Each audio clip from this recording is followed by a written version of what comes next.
I watched 1 hour and 42 minutes of Queendom, so you don't have to. Episode 4. Hi, so before we begin, quickly want to shout out my second channel over here where I talk about things other than K-pop and K-drama, so if you want to check it out, please do so. I would really appreciate it. But yeah, let's get on to the episode recap. So the episode begins with the contestants talking about what they want to achieve performing somebody else's song and how they feel about it. Like, they are nervous, but at the same time they say that they really want to work hard and do a good job. We start the episode with Viviz because they are up next and they're performing WJSN's Unnatural, which is a song I adore so much, one of my favorites from last year. And oh my god, I really hope after Queendom WJSN gets a comeback, like Starship, give them a comeback. Anyways, then before the performance began for Viviz, WJSN cheered them on and visited in their room. Like, this is what you call friendship goals. After that,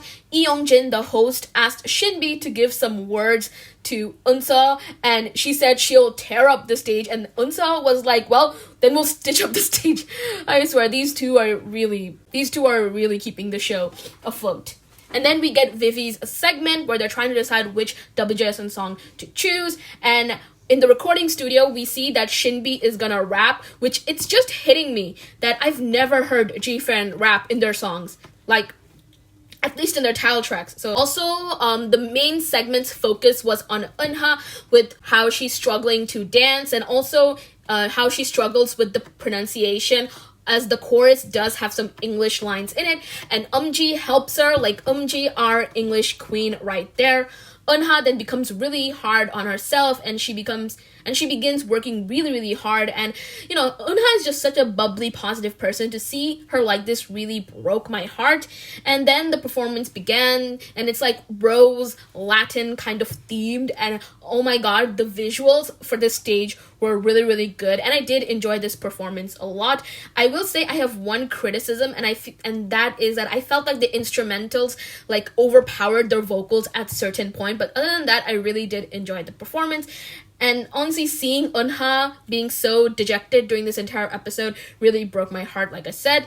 After that, we have Kep1er, and the Kep1er girls wonder which Brave Girls songs they can do, and they're just not sure about what song to do because Brave Girls' concept is so much mature than Kep1er. Like, Brave Girls are like women near their 30s, and Kep1er are barely adults. So after much consideration, they decide that the song they're gonna choose is Pool Party, which is really fun, and I really like that song a lot. And they're also gonna add a bit of Roland. And then in the segment, we got to see Hikaru and Daeyeon working on their rap, and then we get a preview before the performance begins where all the girls are crying after they're getting up on stage. Like, Mnet is like really building the suspense, and I don't know how I feel about it, knowing that this is such an awful moment for Kep1er. And then the performance happened, and it was cute and it was fun. I really liked the theme, and I thought the girls did a pretty good job.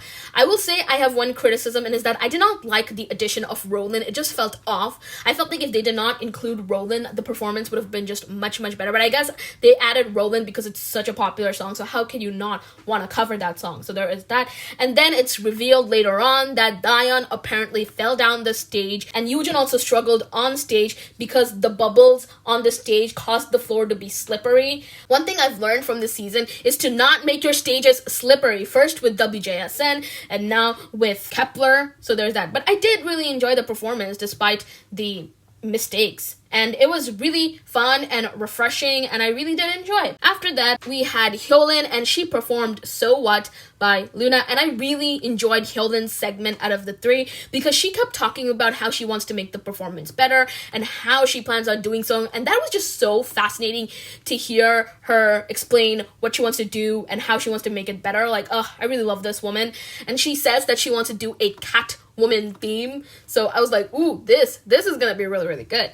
And remember when I said last episode that Hyolyn has to go to the stratosphere to beat her last performance? I really didn't think that she'd take that literally, but I'm glad. And oh my god, this performance was incredibly good. Like, So What The lyrics matches Catwoman so well, and I was howling from the beginning at how good this performance, like the vocals and the stage presence, all of it was there. Like, you should have seen my face whenever she hit those high notes. My jaw was on the ground. It was that good. Like, I screamed every time she said follow me in her performance. Like, for someone singing I'm So Bad, she was so good. 1, 2, 3, 4, 5, 6, 7. Hyolyn's performance was an 11. Moving on. Then the other groups ask Dion if she's okay, and because they found out that she fell down on stage, and they also clap for Kepler. And yet again, all the teams must pick someone lower than them, and if they can, they will also pick someone above them. WJSN picked hyolyn as someone above them for obvious reasons, and honestly, at this point, anybody putting hyolyn below them, if you do that, I'm gonna judge you. I'm gonna judge you real hard.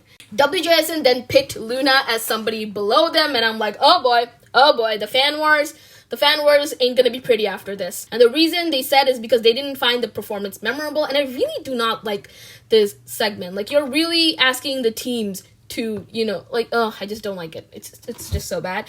And then Luna also didn't pick anyone above them, and Luna then picked Kepler as someone below them, and yeah, this is just a very awkward segment.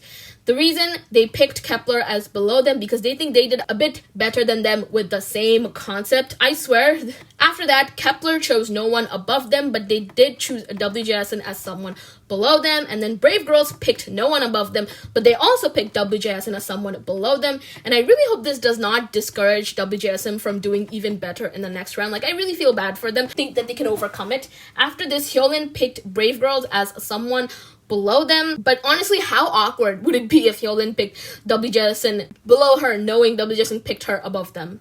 No one picked Viviz as someone above or below them, and then after that, Viviz picked no one below them, and they chose Brave Girls as someone below them, and that also, I was sad about, I feel bad. And then after that, the rankings of the self-evaluation is revealed. So at first place, you have hyolyn, no surprise there. Number 2 is Viviz because no one voted above or below them.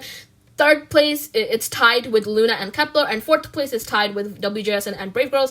And then the results of the global votes from 74 different countries is also revealed. So first place is hyolyn, which I was surprised by a bit because I thought Luna's fandom would definitely make the girls number 1, but Luna is number 2. Number 3 is WJSN, and I'm like, oh, thank God, I was scared. Fourth was Viviz, fifth was Kepler, and sixth was Brave Girls, and they were at the bottom. Brave Girls' ranking personally does not surprise me, and that's because they just don't have that big of a fan base internationally. They do deserve more votes, in my opinion. And the final ranking was first place hyolyn, second place is Luna, third place is WJSN, fourth is Viviz, fifth is Kepler, sixth is Brave Girls. And yes, there's also a fan's choice voting, and you all know who I'm voting for. WJSN, just in case you did not know. And it appears next week we are forming units, but this episode, it doesn't tell us anything about that, which I'm like, why? But yeah, that's what you missed on Queendom.